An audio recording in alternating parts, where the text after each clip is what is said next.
magandang hapon, magandang umaga mga mamse. Dito tayo sa malapit sa National Road, malapit sa Provincial Road, malapit sa Tiplex.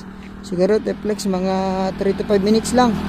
Ito yung papuntang palabas po ng Provincial Road pagkaliwa ka papuntang Tiplex na yan ng Anao exit. Tapos kanan naman MacArthur.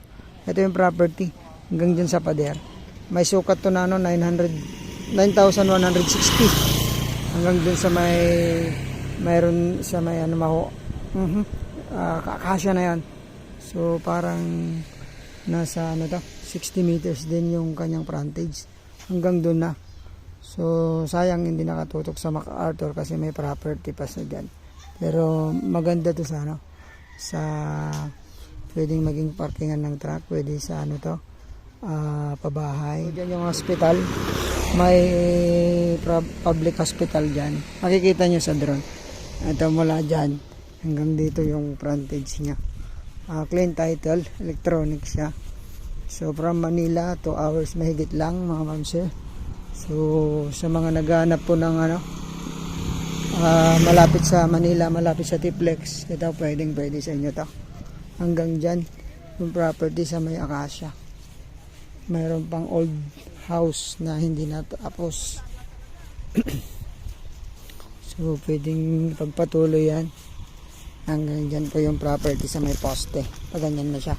So may bahay dyan na hindi natapos. Tuloy na lang mga ma'am sir. Pwede pa yan. Ayan. So maganda to sa mga mga naghahanap po ng warehouse. Going warehouse pwede to. Kasi pasok naman yung mga malalaking truck dito. Dump truck, ganyan pumapasok dito.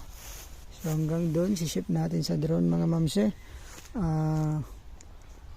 Ang asking price dito 6.5 million. Sagot niyang capital gains.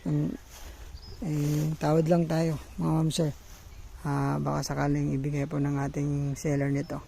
So maganda siya mga mamse. So sana magustuhan nyo.